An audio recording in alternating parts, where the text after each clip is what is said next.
À la Chapelle-Lin, l'aménagement de la voie verte entre le bourg et le village de la Bernardière est maintenant disponible aux usagers, d'une longueur de 1,2 km et d'environ 3 mètres de large. Donc le projet est venu par l'intermédiaire du conseil municipal d'enfants. C'est un projet qui date environ 4 ans. Et donc on a concrétisé effectivement cette année ce projet. Et c'est un des gros projets, mais qu'ils n'ont pas suivi de A à Z parce que c'est compliqué.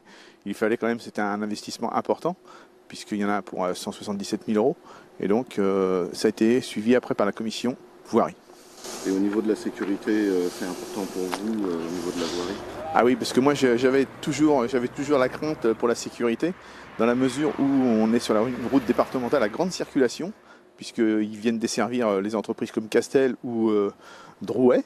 Et donc il y a beaucoup de camions qui passent sur la Chapelle-Lin. Et depuis que cette voie verte est créée, beaucoup d'enfants l'empruntent pour venir au complexe sportif. C'était le but. Cet aménagement s'inscrit dans le projet du territoire communal exprimé au travers du plan local d'urbanisme, s'intégrant au schéma de cohérence du SCOT dans le but de promouvoir de nouveaux modes de déplacement. C'est un projet qui se situe autour de notre territoire, surtout la Chapelle-Lin, parce qu'il va permettre de desservir le complexe sportif et notre nouveau centre-bourg. Car aujourd'hui, la première voie verte qui est créée aura une continuité pour rejoindre le centre-bourg. Le but essentiel, sécuriser le déplacement à pied et à vélo, très attendu des usagers. Je suis très content que la commune ait investi dans la voie verte parce que moi j'habite à la Bernardière et du coup je prenais jamais mon vélo pour aller de la Bernardière au centre-ville parce que c'est pas du tout sécurisé et là maintenant je peux aller avec mes enfants aller chercher mon pain dans le bois.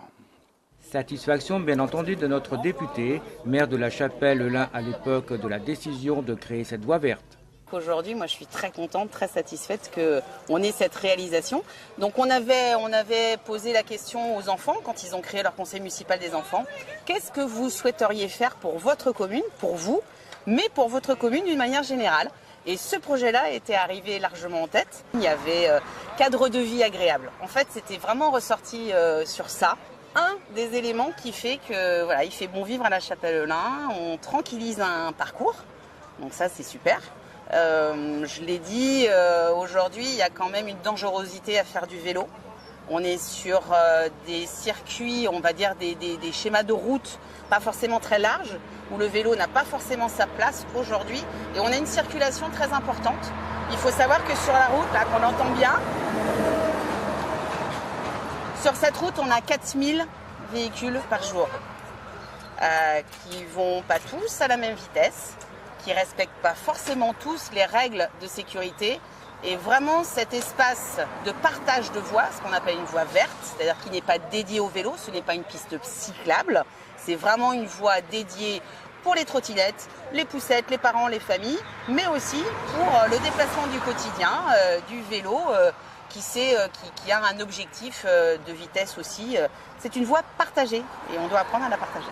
Cet aménagement sécurisé vient donc faire le lien entre le bourg et le village de la Bernardière, ainsi qu'aux 2 futurs lotissements qui vont être créés en entrée-bourg.